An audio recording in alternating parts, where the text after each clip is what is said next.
Salut, c'est Marco de Top for Fun. On se retrouve aujourd'hui pour la vidéo de test de l'Asus Zenfone 6.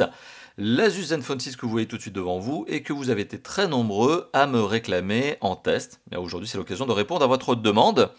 L'Asus Zenfone 6, comme son nom l'indique, c'est la sixième version de l'Asus Zenfone. C'est la sixième version donc, qui suit la version tout aussi logiquement de l'Asus Zenfone 5 qui est, vous le savez, mon propre mobile perso. L'Asus Zenfone 6 est un mobile qui est commercialisé depuis début juin 2019. On est en août 2019 lorsque je fais cette vidéo. Ce téléphone, dans la version que je vous présente aujourd'hui, est commercialisé au prix maximum conseillé de 559,99 €. On va arrondir donc à 560 €. 560 € pour ce mobile et vous allez le comprendre, je vous le dis tout de suite, c'est selon moi la meilleure affaire à faire dans la catégorie des ultra haut de gamme. Donc c'est-à-dire dans cet univers très concurrentiel que sont les smartphones ultra haut de gamme, eh bien il y en a un qui est une excellente affaire, c'est ce mobile.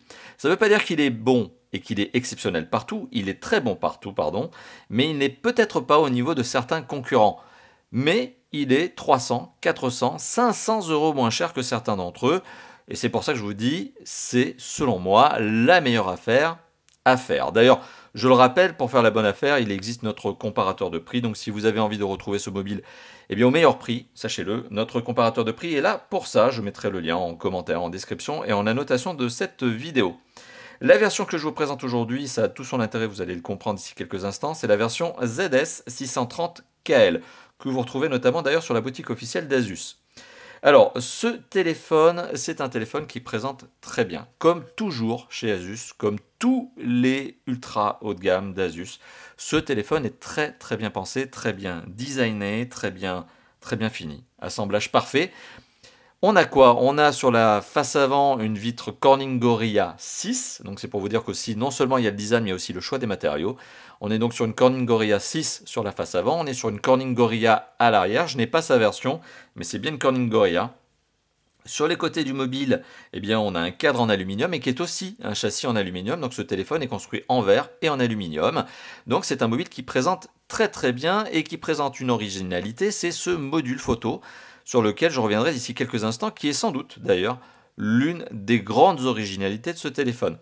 C'est un mobile qui présente très très bien, mais je vous le dis tout de suite, c'est aussi un mobile qui est extrêmement exposé à la chute, c'est-à-dire à la casse. C'est un mobile qui est extrêmement exposé. D'ailleurs, je vous le rappelle, vous le savez, pour protéger votre mobile, il y a les coques RhinoShield. Je vous ai déjà présenté. Ces coques, ce sont, à mon avis, les meilleurs accessoires qui soient pour un téléphone de cette catégorie-là. C'est-à-dire que ce genre de mobile, quand il tombe, il ne va pas forcément exploser, mais il va au moins marquer. Et ça serait dommage quand même d'avoir des rayures des traces, des chocs sur un téléphone aussi beau. Alors ce téléphone, il est très beau, il présente très très bien, mais il est aussi extrêmement glissant. Donc c'est aussi quelque chose qui m'amène à vous dire, protégez-le. Il est extrêmement glissant parce que ce dos en verre, qui est un Corning Gorilla, eh bien, il n'est pas spécialement traité anti-glisse. Donc c'est un très beau mobile, mais c'est un mobile qui, parce qu'il est très beau, parce qu'il est bien pensé, parce qu'il est Corning Gorilla, eh bien, il est extrêmement exposé. Voilà, donc vous avez mon conseil sur la chose. Ce téléphone, on fait le petit tour du propriétaire. Et d'ailleurs, je vous le dis tout de suite pour éviter de l'oublier aussi, ce téléphone est décliné en deux versions couleurs, deux coloris. Il y a la version que vous voyez tout de suite ici qui s'appelle la Midnight Black, donc du noir, Midnight Black, et il y a la Twilight Silver, donc argenté. Donc c'est un téléphone qui a d'ailleurs cette petite effet de, alors beaucoup de reflets, beaucoup de lumière, ok, beaucoup de jeux de lumière, mais aussi le logo Asus, hein, il est marqué en bleu à l'intérieur, c'est original, c'est une autre note d'originalité, c'est sympathique. Au dos du mobile, on retrouve le capteur photo dorsal, donc sur lequel je reviendrai d'ici quelques instants, mais ce que je voulais vous dire, c'est le capteur d'empreinte digitale. C'est celui-ci, hein, vous le voyez ici. Une forme assez particulière, hein, c'est-à-dire que c'est plutôt rectangulaire, alors qu'on a plutôt l'habitude de voir des formes rondes, mais il tombe malgré tout très bien sous l'index et il est extrêmement efficace. Donc ça aussi, c'est une bonne note. Le module capteur photo sur lequel je reviendrai d'ici quelques instants, mais je vais déjà vous montrer son originalité, c'est celle-ci. Voilà, vous l'avez compris, c'est le flip caméra justement, et c'est Asus qui l'appelle comme ça, la flip caméra, le module photo rotatif, qui est une originalité de ce téléphone, originalité ne serait-ce qu'en termes de design, et on reviendra bien sûr sur ce module en termes de performance et de qualité photo. Sur le côté droit du mobile, on retrouve plusieurs choses. Là aussi, il y a une originalité. Il y a le bouton on-off que l'on retrouve juste ici. Je vais faire hop, un petit zoom dessus, ou en tout cas, je vais essayer de pousser la macro. Donc on voit bien ce bouton on-off qui est là. On regarde également, on retrouve également le bouton de contrôle de volume plus-moins qui est juste au-dessus. Et au-dessus encore un autre bouton physique, un autre bouton. Et ce bouton, c'est le bouton de raccourci, notamment pour Google Assistant. Mais il est paramétrable, c'est-à-dire que vous pouvez lui faire déclencher en fait ce que vous voulez. Un appui, ça peut être une action vers une certaine application, 2 appuis, une autre application, 3 appuis, encore une autre application. Donc vous avez ce genre de séquence de raccourcis que vous pouvez vous-même décider de paramétrer. C'est dans les paramètres du téléphone, c'est l'une des originalités d'ailleurs de ce mobile. Encore une de plus. Sous le mobile, sur la tranche inférieure du mobile, pardon, on retrouve le mini jack. Il n'a pas été sacrifié, il est bien là. On retrouve également le connecteur micro USB, rien du tout, USB-C. De l'entrée micro, on retrouve également une double sortie haut-parleur, parce que oui, il y a bien une sortie, en tout cas elle est là, présente côte à côte, mais c'est bien un double haut-parleur sur lequel je reviendrai d'ici quelques instants, mais la qualité de son, je vous le confirme, elle est juste démentielle.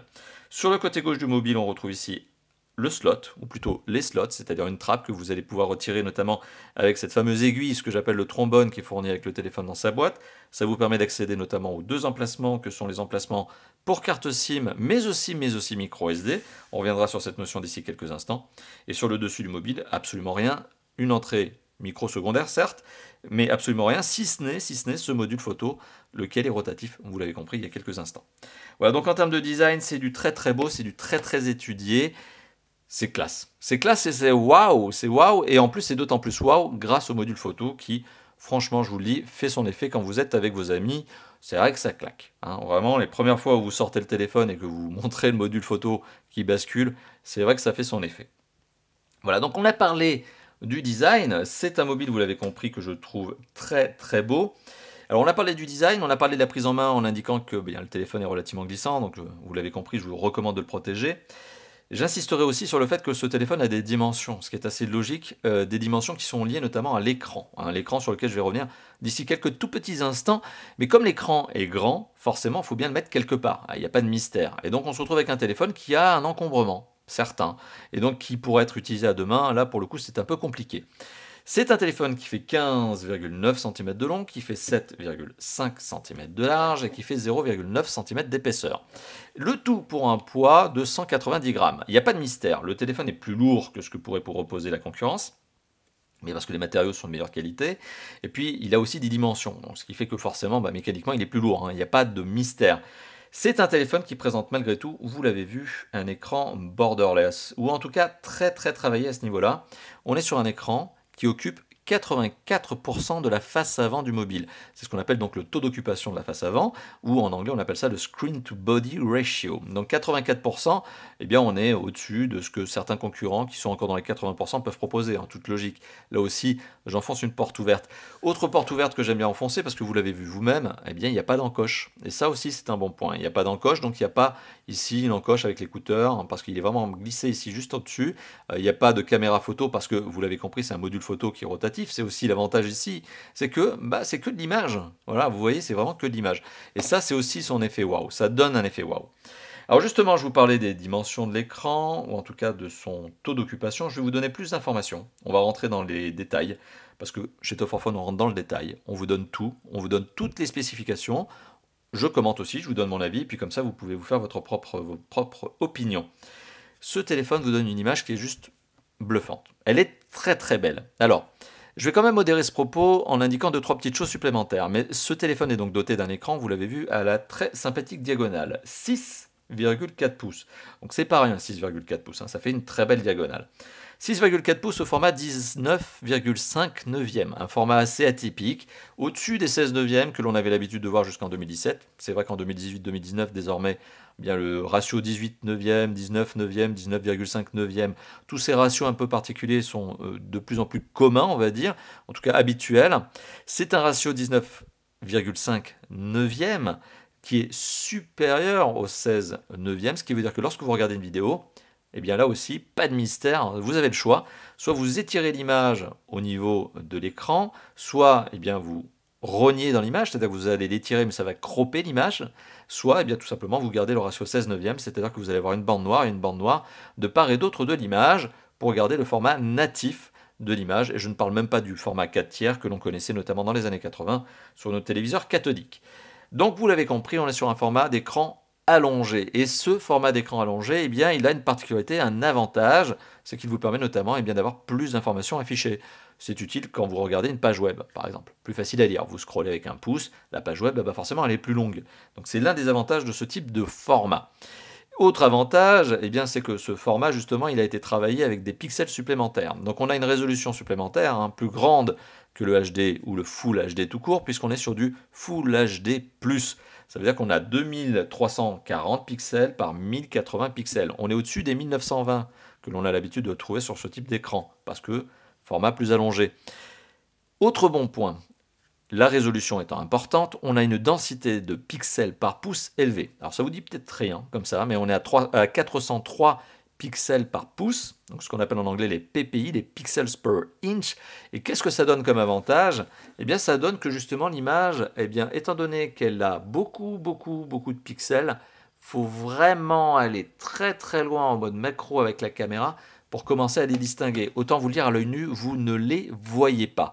C'est impossible. C'est 300 pixels par pouce nécessaires pour ne pas les voir à l'œil nu. Là, vous en avez 403. Donc vous êtes largement au-dessus de ce qu'il faut pour ne pas les voir à l'œil nu. Donc vous l'avez vu, pour vraiment commencer à distinguer la trame de pixels, eh bien, il faut vraiment zoomer en mode macro, ce que vous ne ferez pas avec votre œil parce que vous ne pourrez pas. Voilà, donc encore une bonne note sur cet écran. Alors la particularité de cet écran, et c'est notamment ce qui permet à ce téléphone d'être moins cher que la concurrence, vous allez comprendre, c'est que l'écran est doté d'une technologie IPS, une technologie plus abordable, qui reste malgré tout de bonne qualité par rapport à la technologie AMOLED. La différence entre ces deux technologies, vous l'avez compris, donc c'est d'une part le prix, donc le prix même du composant, et ici le téléphone a choisi, en tout cas Asus a choisi de mettre un écran IPS donc pour tirer le prix vers le bas, et ça c'est malin. Ça reste un écran de bonne qualité, mais il est donc du coup doté d'un contraste moins important que l'AMOLED. Et l'AMOLED, lui, c'est un contraste dit infini, parce que justement quand le pixel est noir, il est vraiment éteint. Ici on a un pixel qui reste malgré tout allumé, mais qui va vers le gris foncé. Donc on est sur un très beau pixel, certes, mais en dessous de la qualité de contraste d'un écran AMOLED. Le ratio est ici de 1200 pour 1, ça ne voudra peut-être rien dire pour vous, mais sachez qu'on est en termes de contraste quand même meilleur que le 1000 pour 1 qu'on a l'habitude de voir sur ce type d'écran. Donc ça doit être un IPS, c'est un IPS de bonne qualité. C'est un IPS de bonne qualité qui a donc une bonne qualité d'image, tout ça c'est parfait, la couleur est bien gérée, vraiment très très bien. En termes de luminosité, c'est là aussi où on a un petit étonnement. En tout cas, c'est un petit étonnement de ma part, c'est que ce téléphone offre une luminosité maximum, que j'ai mesuré moi-même par mes propres soins avec mes propres outils, je mettrai une incrustation par ici, de 490 nits. Alors, cette luminosité, elle a un intérêt, c'est-à-dire que lorsque vous êtes à la lumière du soleil, par exemple, en extérieur, il faut qu'elle soit la plus forte possible. Plus elle est forte, moins vous avez de problèmes pour voir l'image qui est à l'intérieur de l'écran, parce que vous contrebalancez la lumière du soleil. Vous l'avez vu, donc la luminosité de l'écran a cet avantage-là, c'est de contrebalancer la lumière ambiante. Eh bien, ici, on a 490 nits, ou candela par mètre carré, c'est comme ça qu'on l'appelle aussi, ce qui est inférieur, finalement, à ce que l'on a l'habitude de voir sur la catégorie 600 et plus. Donc on est sur un téléphone qui a une luminosité max qui reste très bonne, certes, mais inférieure à ce que propose la concurrence.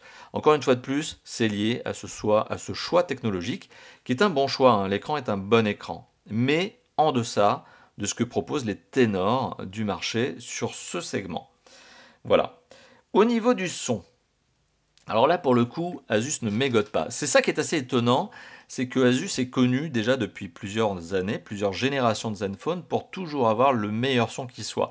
Et clairement aujourd'hui en termes de concurrence, j'ai plutôt tendance à vous dire qu'ils sont dans les meilleurs, voire même le meilleur.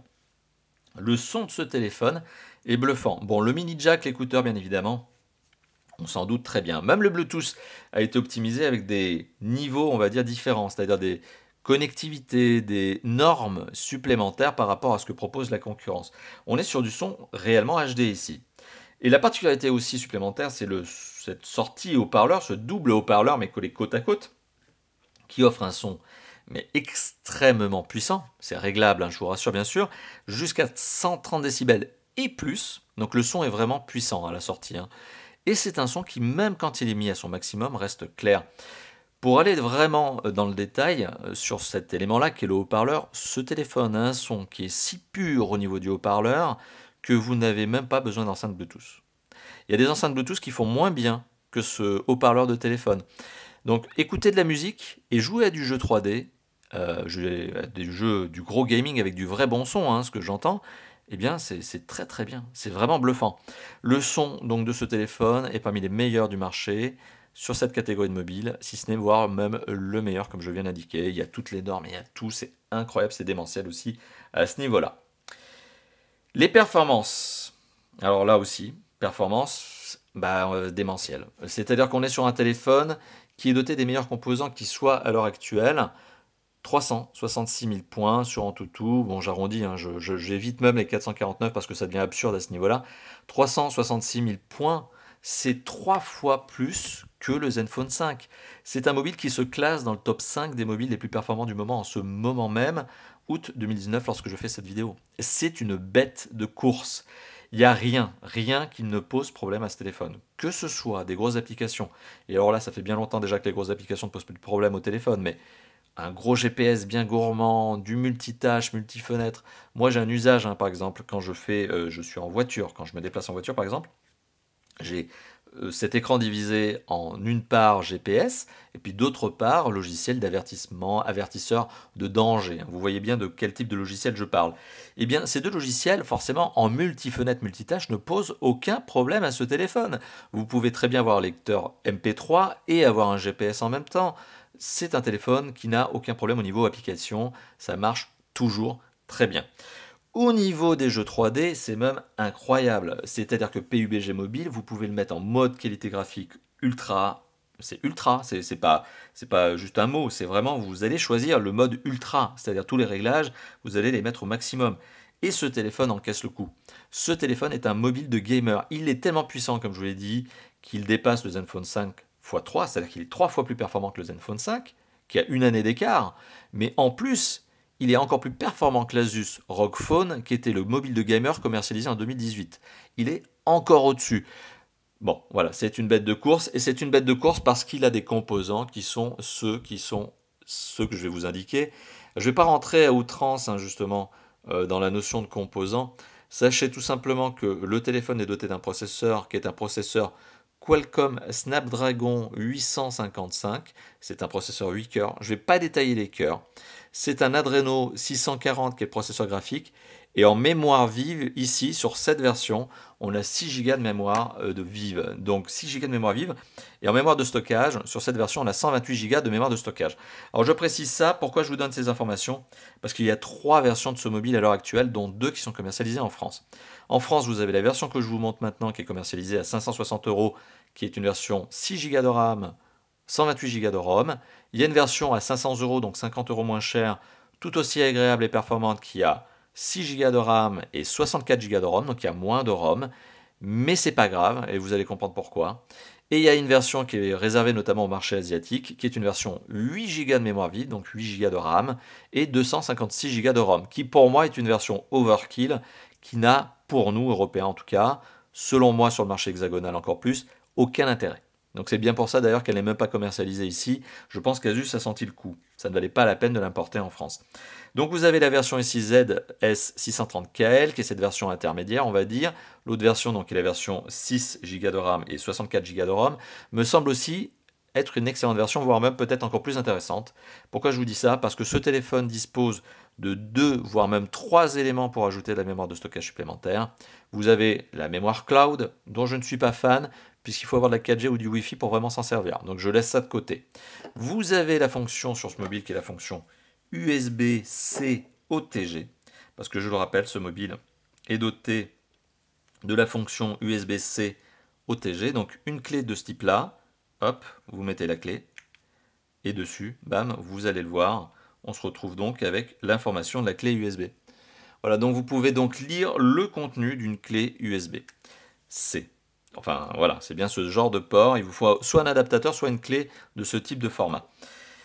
Vous avez donc un supplément de mémoire supplémentaire, enfin un supplément possible, vous l'avez compris. Et enfin, dernière chose, et je pense que c'est la solution la plus facile, c'est l'emplacement micro SD qui se trouve sur le côté gauche, donc dans un slot sur le côté gauche du mobile. Cet emplacement micro SD présente la particularité de ne pas nécessiter de sacrifier un des deux emplacements de carte SIM. C'est-à-dire que vous pouvez avoir une carte SIM plus une carte SIM plus une micro SD. Il n'y a pas de choix à faire, contrairement à l'Asus Zenfone 5 justement qui obligeait la chose. Ici, vous pouvez avoir deux cartes SIM plus une micro SD. Vous avez les 3 slots qui sont côte à côte Donc charge à vous, si vous trouvez que vous n'avez pas suffisamment de mémoire de stockage, ce qui est quand même assez étonnant, de pouvoir ajouter une micro SD. Donc sachant que vous l'avez compris, il y a la version 64 Go de mémoire de stockage de ce mobile qui est 50 € moins cher. Et aujourd'hui, une carte 128 Go de mémoire de stockage en micro SD, donc, eh bien, ça vaut même pas 30 €. Donc il y a un petit calcul à faire ici, mais ce mobile, il est intéressant, et pour sa version 128, mais aussi pour sa version 64. Voilà, charge à vous maintenant de faire votre propre choix, mais si j'étais dans un contexte d'achat, sachez que la version 64 me conviendrait parfaitement. À mon avis, c'est une bonne version, encore plus accessible. Voilà, donc c'était pour vous parler un petit peu de cette notion de mémoire de stockage, de performance. Vous l'avez compris, on est sur une bête de course. Petite précision sur les 128 Go de mémoire de stockage disponibles sur la version que je vous présente ici. Lorsque vous allumez le téléphone pour la première fois et que vous faites les premières mises à jour, les premières installations d'applications, etc., donc vraiment le truc natif de base, vous êtes à 110 Go disponibles au réel sur 128 Go installés par défaut dans le téléphone. Bon, vous l'avez compris, il y a quand même une petite perte, mais ça aussi, c'est tout à fait logique. Au niveau de la connectivité, je vais juste lancer cette petite application pour me permettre de vous, eh bien merci pour la pub, pour me permettre, je ne soutiens absolument pas Wish, hein. Je vous le dis honnêtement, vous avez eu du Wish, mais je ne suis absolument pas fan de ce genre de choses. Donc juste pour revenir là-dessus, ça sert uniquement à illustrer mon propos. Ce téléphone est doté de toutes les connectivités nécessaires, notamment pour la France, notamment pour l'Europe. Il est extrêmement complet. Et vous n'arriverez pas à le prendre en défaut. Ce téléphone est doté de la 4G LTE. Et accrochez-vous bien parce que je vais vous donner des informations précises, mais vous allez voir, c'est un truc de dingo. Ce téléphone est doté de la catégorie 18 en téléchargement, catégorie 13 en envoi. C'est-à-dire qu'il télécharge à 1,2 gigabits par seconde. Donc c'est 1,2 gigabits par seconde, donc 1200 mégabits par seconde en téléchargement. Aucun opérateur en France ne vous permet d'avoir cette vitesse. Donc ne cherchez pas, le téléphone est plus que surdimensionné par rapport à l'opérateur. Et en envoi, on est à 150 mégabits par seconde, catégorie 13. Hein. Donc voilà, vous êtes sur un téléphone qui est plus performant que ce que ne vous offrent aujourd'hui les opérateurs, notamment dans l'Hexagone. Alors pas de 5G dans ce téléphone, mais parce que la 5G encore aujourd'hui, elle n'est pas encore bien normée. Donc étant donné qu'on n'a pas d'antenne et étant donné que la norme n'est pas encore bien définie, la 5G on laisse ça de côté. Ce téléphone est donc un 4G qui est parfaitement complet. Vous l'avez compris, il y a un emplacement micro SD. Je bascule très rapidement sur le sujet, je vous en ai parlé il y a quelques instants. Donc les emplacements pour carte SIM qui vous permettent notamment d'avoir de la 4G sont des emplacements au format nano. Donc nano plus micro SD, c'est ce que vous retrouverez dans les emplacements, dans le slot qui est sur le côté gauche du mobile. C'est ce que vous pouvez ajouter dans ce mobile. Ce téléphone est aussi doté de toute une blinde d'autres connectivités. Vous avez du Wi-Fi A, B, G, N, AC, donc vous avez toutes les normes. Vous avez du Bluetooth 5.0, plus aptX HD, plus etc., etc. Donc le Bluetooth, il est extrêmement complet également, pas à se poser de questions là-dessus. C'est pas fini, le GPS, c'est pas juste un GPS, donc c'est pas juste le réseau de satellite américain qu'on utilise ici, c'est AGPS, antenne cellulaire, antenne Wi-Fi en plus. Réseau de satellite américain, AGPS donc certes, mais en plus GLONASS, donc c'est le réseau de satellite russe, BDS, c'est le réseau de satellite chinois, Galileo, c'est le réseau de satellite européen, et QZSS, c'est le réseau de satellite japonais, qui n'est valable d'ailleurs qu'au Japon. Tous ces satellites de localisation sont exploitables par ce mobile. Donc je ne vous dis pas en termes de vitesse et de précision pour justement la localisation, c'est un truc de dingo. Là aussi, on sent qu'Asus n'a pas cherché à faire des demi-mesures. Ce qui est assez étonnant, c'est qu'en fait Asus a tout mis. Vous voyez, donc il y a des choix en termes de conception, notamment, je reviens sur cette notion au niveau de l'écran, mais alors pour tout le reste, ils ont mis tout ce qu'ils pouvaient. Voilà, ils ont vraiment blindé le téléphone. USB OTG ou USB-C, hein, je vous en ai parlé tout à l'heure, je vous l'ai montré. Radio FM aussi dans ce mobile. Les capteurs, vous les voyez ici. Ce téléphone dispose de tous les capteurs nécessaires pour faire de la réalité augmentée, réalité virtuelle. Une expérience d'ailleurs extrêmement agréable puisque vous avez un écran avec une très belle densité de pixels. Donc vous pouvez faire de la réalité augmentée, vous pouvez faire de la réalité virtuelle, vous pouvez mettre un casque, coller le téléphone à vos yeux et vous pouvez faire du Pokémon Go. C'est parfaitement exploitable.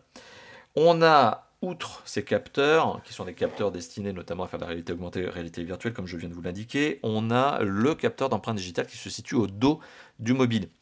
Extrêmement réactif. Je trouve qu'il se place bien, je trouve qu'il tombe bien sous l'index, donc pas de problème là-dessus. Vous pouvez mettre jusqu'à 5 empreintes digitales d'ailleurs différentes. Donc imaginons 5 personnes différentes, vous pouvez avoir votre copain, votre copine, votre mère, votre père, ce que vous voulez, qui pourrait mettre son empreinte digitale pour déverrouiller votre téléphone. Après, vous décidez bien de qui déverrouille votre téléphone, c'est avec votre accord, mais vous avez 5 empreintes digitales possibles. Le téléphone déverrouille extrêmement rapidement, 0,3 secondes. Je vous le confirme, je mettrai probablement une incrustation par ici au niveau de l'écran là.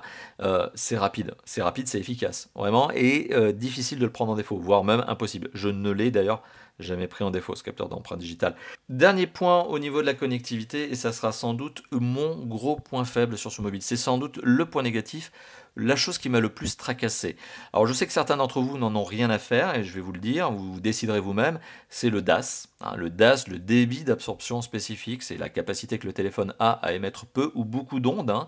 Eh bien, le DAS de ce téléphone, il est à mon goût beaucoup trop élevé pour un téléphone de la catégorie. Il est tellement élevé que j'ai l'impression d'avoir un low cost quand j'entends parler de ce DAS. Il est de 1,57 watts par kilo à la tête. Il n'y a aucun concurrent ultra haut de gamme du marché aujourd'hui qui ne va à ce niveau de DAS. C'est beaucoup trop élevé à mon goût. Par contre, c'est dans la norme, c'est légal. C'est-à-dire que ce téléphone a le droit, à juste titre, d'être commercialisé en Europe. Il n'y a pas de problème, parce qu'on est en dessous des 2 watts par kilo maximum, qui sont acceptés justement par la norme légale. Donc on est dans la norme, on a le droit d'avoir ce téléphone en Europe, on a le droit de l'acheter dans une boutique parce qu'il a le droit d'être vendu officiellement en Europe, mais effectivement le DAS est à mon avis beaucoup trop élevé, et comme vous le savez, principe de précaution, je suis moi-même extrêmement vigilant au DAS sur cet aspect du DAS. Voilà, c'est comme ça, c'est mon petit côté maniaque, mais je vous donne toutes les informations, vous faites votre propre idée, à vous de me mettre dans les commentaires ce que vous pensez de cette notion de DAS.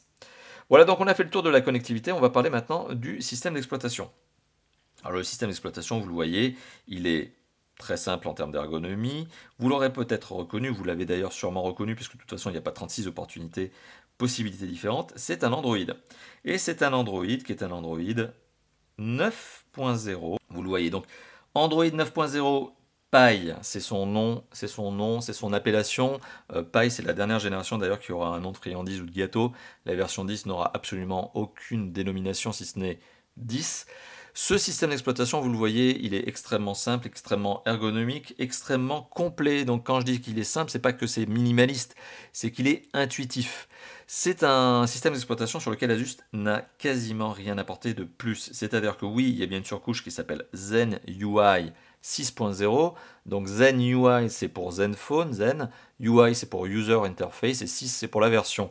Eh bien, depuis déjà 2 ans, Asus a compris qu'en fait finalement il fallait pas ajouter des grosses surcouches. Ça sert à rien parce que le système qu'a Android est déjà extrêmement complet à la base. En plus vous avez le Play Store, vous faites bien ce que vous voulez, vous installez les jeux, les applications que vous avez envie. Tout est dans le Play Store. Donc globalement Asus a fait une marche arrière à juste titre au niveau du système d'exploitation. Il n'y a pas trop de choses installées en natif. Bon, vous retrouvez par exemple Asus Data Transfer, ok, vous retrouvez quelques petites choses comme ça. Vous avez encore sur ce téléphone des applications de type Game Genie qui sont très intelligentes, qui sont très sympathiques pour le mode jeu que vous pouvez enregistrer. Vous pouvez enregistrer votre partie pour par exemple la balancer sur YouTube, c'est sympathique. Vous avez des applications par défaut qui ont été installées, notamment Instagram qui a été installé par défaut, Lens qui a été installé par défaut. Ok, mais globalement, vous l'avez vu, c'est très épuré. Les seules applications que j'ai moi-même installées ici, à l'occasion de ce test, sont celles-ci. Donc voilà, donc c'est un système d'exploitation ergonomique, beau, franchement simple, design. J'aime beaucoup. Alors Asus a apporté un petit peu de fond d'écran, c'est très sympa, mais c'est une expérience qui est quasi aussi pure que celle que vous pourriez avoir sur un Google Pixel, Pixel 3. C'est quasiment ce qui sort des esprits des ingénieurs de Google. C'est-à-dire que les développeurs Android chez Google ont imaginé ce genre de système d'exploitation, et à quelques détails près, vous êtes sur la version la plus pure. Donc très bien, j'ai envie de vous dire, on ne va pas s'attarder beaucoup plus sur le système d'exploitation parce qu'aujourd'hui, Android c'est hyper connu. De toute façon, il y a iOS d'Apple ou Android pour tous les autres téléphones qui sont des Android Phones, dont les Asus. Finalement, c'est un très bon système d'exploitation, il n'y a rien à dire dessus. Ça marche très bien. Et la version 9.0, elle est juste top. Voilà. Donc en attendant la version 10.0, qui sera encore mieux que mieux, déjà depuis la génération 7, on est déjà très très bien loti. Voilà, donc on a fait le tour du système d'exploitation. Vous l'avez vu, c'était relativement rapide parce que bon, il n'y a pas grand-chose à dire de nos jours. Et au niveau maintenant de deux usages, on va parler notamment de l'appareil photo et on va parler de la batterie. Alors, je me permets encore une petite parenthèse. Oui, c'est un téléphone qui est capable de faire tout ce qu'on demande à un téléphone, c'est-à-dire appeler, recevoir des SMS, envoyer des MMS, lire des emails, consulter des pages web, d'ailleurs avec un très bel écran comme ça, c'est agréable. Regarder des vidéos, c'est très plaisant. Écouter des MP3, ça marche très bien. Jouer à des gros jeux 3D tels que PUBG Mobile en qualité ultra, superbe, très bien, c'est très beau, hein, c'est vraiment très très beau, hein. C'est vraiment un plaisir de jeu, vraiment là, qui est vraiment présent, hein. Et vous avez bien sûr la capacité photo du téléphone et l'autonomie. Alors on va parler de la qualité photo. On va prendre quelques petits clichés. Vous allez voir, alors il y a des modes photo qui sont sympathiques. La qualité photo prise avec le double capteur photo dorsal, elle est juste bluffante. Elle est bluffante, on est sur du matériel vraiment très sympathique. C'est-à-dire que là aussi, Asus n'a pas mégoté, ils vous ont mis les bons capteurs qu'il fallait sur ce Zenfone 6. On a donc un 48 mégapixels qui est accompagné donc de 13 mégapixels, ce qui permet de bien gérer l'effet bokeh notamment. Le 48 mégapixels est un 48 mégapixels qui est notamment destiné à la photo portrait. Le 13 mégapixels est un 13 mégapixels qui est notamment destiné au grand angle. Ils n'ont pas les mêmes ouvertures. On a 48 mégapixels avec une ouverture de 1.8, 13 mégapixels avec une ouverture de 2.4, double flash LED. On a même un autofocus avec assistance laser, hein, pour être encore plus rapide. C'est extrêmement rapide. Particularité, ce téléphone filme. Il est capable de faire des vidéos, bien sûr, en 4K. Donc c'est des vidéos 4K à 60 images par seconde. Là aussi, on est vraiment très bien. C'est presque, je vous le dis honnêtement, c'est presque une caméra. C'est presque plus qu'un appareil photo. C'est vraiment, c'est l'objet ludique, c'est l'objet multimédia et c'est l'objet qui vous permet même de faire des films. Et d'ailleurs, vraiment pour aller dans le détail, vraiment pour aller loin dans l'excès, si vous êtes vidéaste, par exemple, vous êtes youtubeur, franchement, ce téléphone est meilleur que certaines caméras que j'ai moi-même utilisées. Voilà, donc c'est vraiment pour vous resituer la chose. On est sur du matos qui permet de faire des vidéos de bonne qualité. Vraiment, il n'y a rien à redire dessus, quoi.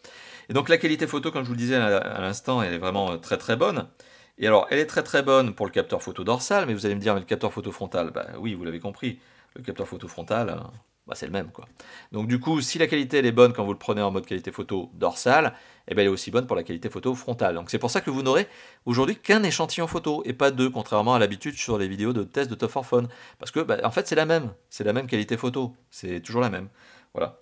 Autre particularité, vous avez notamment, eh bien, grâce à ce module photo, eh bien, vous avez la particularité, la possibilité de faire des panoramas. Et alors, vous allez voir, le panorama, il est rigolo, parce qu'à partir du moment où vous le déclenchez, c'est pas vous qui tournez le téléphone. C'est le téléphone qui se débrouille, hop, pour faire le panneau. Et en fait, c'est le module capteur qui va progressivement tourner pour faire un panorama. Alors la particularité, c'est que comme justement vous faites un panorama, il faut partir de l'angle le plus à droite possible pour avoir le panorama au global. Particularité de ce panorama, c'est que la photo de démarrage, donc l'angle que vous prenez au démarrage, ici, a une qualité photo qui est nettement meilleure que celle-ci, à gauche. C'est-à-dire que c'est vraiment une photo où on a l'impression, c'est presque une photo où vous pouvez jouer, je vous donne une petite idée, jouer avec une photo de portrait de quelqu'un qui est ici, de profil, et montrer justement le panorama de ce qu'il regarde ou de ce qu'elle regarde avec tout l'angle à gauche. Voyez. Donc c'est ce genre d'usage, ce genre de petite astuce photo qui est sympa, hein, ça plaira aux photographes notamment. Et comme je vous le disais à l'instant, la qualité photo au démarrage est vraiment très sympa. Mais au final, comme le module photo vise la vitesse plutôt que la qualité, on sent vraiment que le truc tourne à vitesse constante, mais rapidement, eh bien on sent que la qualité photo elle est moindre. Donc c'est-à-dire que le résultat final, ici vous voyez ma tronche avec mon beau t-shirt, eh bien là, ça, c'est quand même moins net que ça au démarrage. Voilà. Après, vous ajoutez à ça l'effet que si vous avez une main un peu tremblante, eh bien malheureusement vous allez ajouter du flou lié à votre tremblement.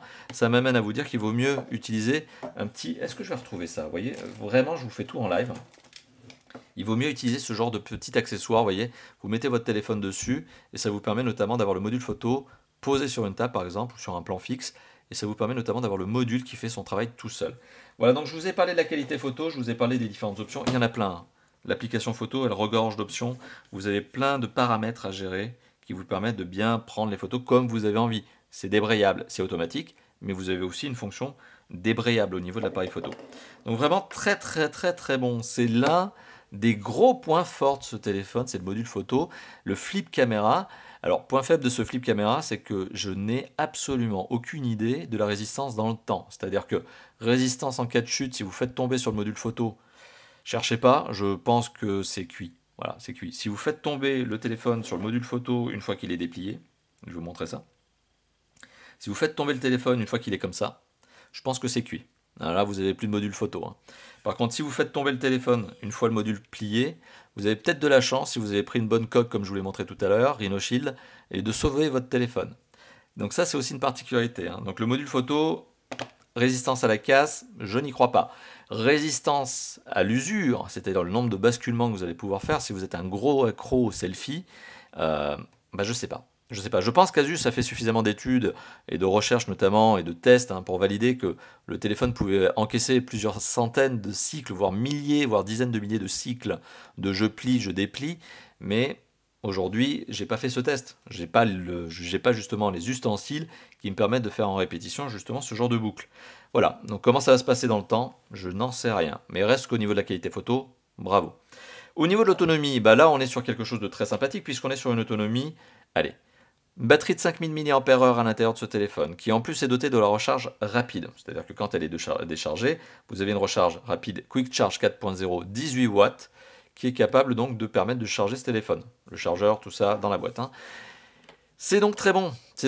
Donc c'est une grosse batterie avec une grosse capacité de recharge. Particularité supplémentaire, d'ailleurs, le téléphone peut être utilisé en tant que power bank. Ça veut dire que vous pouvez recharger un autre téléphone avec votre téléphone. Là aussi, il y a des trucs malins. Vous voyez, c'est vraiment les côtés fun du téléphone. C'est les fonctionnalités supplémentaires, originales, sympa. La particularité de ce téléphone, donc, c'est d'être doté d'une grosse batterie. L'autre chose, c'est que, vous l'avez vu, hein, les composants, c'est pas n'importe quoi. C'est une bête de course. Et donc, forcément, quand vous utilisez une bête de course, imaginons une grosse voiture sportive, et que vous balancez à fond sur les autoroutes allemandes, parce que vous n'avez pas le droit de le faire en France, à 200 et 250 km/h, vous étonnez pas, votre consommation d'essence va monter. C'est exactement la même chose pour ce téléphone. Tant que vous le laissez cool, ça se passe bien, mais dès que vous le sollicitez, et c'est logique, en gros jeu 3D, que vous mettez les modes qualité graphique ultra, etc., eh bien l'autonomie, elle fond. Ce téléphone consomme 12% de batterie pour 1 heure de vidéo. C'est en dessous de ce que l'on a remarqué comme étant devenu la norme, hein. Aujourd'hui, en 2019, c'est plutôt dans les 15%, 14-15%.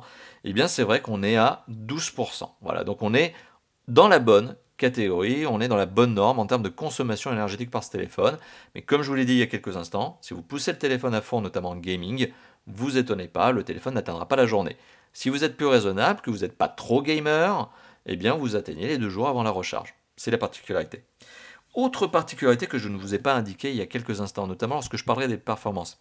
Ce téléphone, c'est une bête de course, et comme toute bête de course, comme toute voiture que vous pourriez pousser sur les autoroutes allemandes, c'est une voiture qui va chauffer énormément quand vous la balancez à fond. Et bien voilà, c'est ça, c'est exactement ça, vous l'avez compris, c'est un téléphone qui, lorsque vous le sollicitez très fort dans les gros jeux 3D, va chauffer.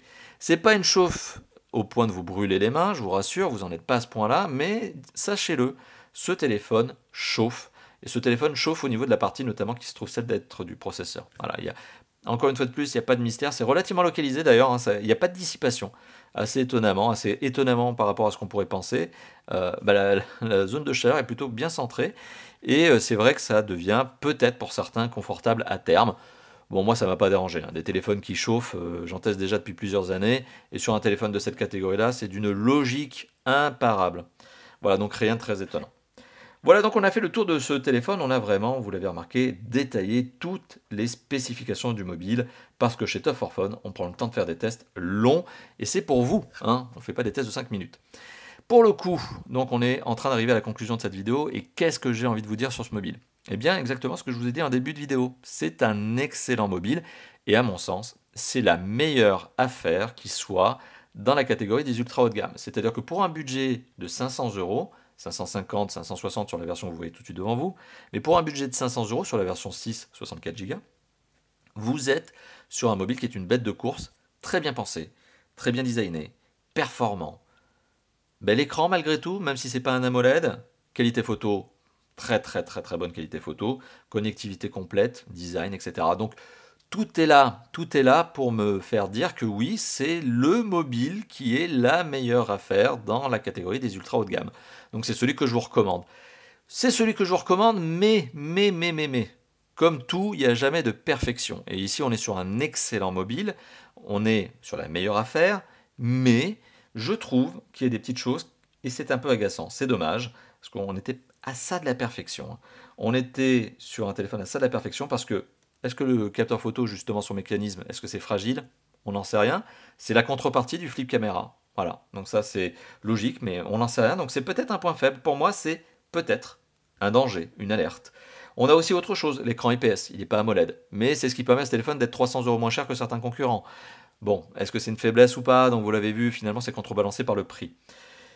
La luminosité de l'écran, on est en dessous des 600 nits, dommage. Franchement c'est dommage, alors c'est compensé par l'excellente qualité du son offerte par le téléphone, mais voilà, c'est dommage, on est à ça de la perfection. Un peu plus de nits quoi. Et finalement le DAS. Alors le DAS pour moi beaucoup trop élevé. Alors je sais que certains qui sont en train de regarder cette vidéo, le DAS ça ne vous intéresse pas, mais alors pas du tout. C'est pas votre truc, vous en avez rien à faire. Soit, si c'est votre point, et bien justement c'est vrai que là le DAS est trop élevé. Alors mettez-moi justement ce que vous en pensez dans les commentaires, j'attends vraiment votre avis, votre opinion là-dessus, mais pour moi le DAS il est trop élevé sur ce téléphone. Beaucoup trop élevé.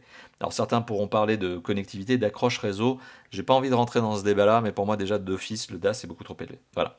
Donc beaucoup de bons points, 99% de bons points, quelques petits points négatifs qui sont contrebalancés, mais voilà, il n'y a pas de la perfection. On est sur du très bon, mais il manque un tout petit truc pour être parfait. Voilà, merci d'avoir vu cette vidéo, il est temps de se laisser, il est temps de se laisser là-dessus. Bon, vous l'avez compris, si cette vidéo vous a plu, vous pouvez lâcher le petit pouce bleu. C'est juste en dessous de la vidéo, c'est le pouce bleu du bonheur. Voilà, donc vous cliquez sur le pouce bleu du bonheur qui vous fait plaisir, qui me fait plaisir, qui fait plaisir à tout le monde, ça fait plaisir à la planète entière. Vous avez aussi la possibilité de vous lâcher dans la zone de commentaires. Je vous l'ai rappelé, je vous l'ai répété plusieurs fois, moi je n'attends rien de vous, la seule participation que j'attends de la communauté de Top for Fun, c'est de se lâcher dans la zone de com, de me dire ce que vous pensez notamment de ce mobile. Enfin, si cette vidéo vous a plu, que vous voulez être tenu au courant des prochaines sorties de vidéos de test, prochaines actualités, eh bien, hop, c'est un bouton qui se trouve tout en bas à droite de la vidéo et qui s'appelle plus un abonnement. Vous cliquez, vous êtes abonné. Là aussi, c'est gratuit, c'est cadeau, c'est bonheur. Et bien vous, comme ça, vous êtes au courant de toutes les prochaines sorties de vidéos chez Top for Fun. Voilà. Encore une fois de plus, je n'ai rien à ajouter. Je vous remercie encore d'avoir regardé la vidéo de Top for Fun. Et sur ce, je vous dis à très bientôt pour d'autres vidéos de tests, de présentations, d'interviews, de déballage, etc. comme d'habitude chez Top for Fun. Allez, à bientôt. Ciao, ciao.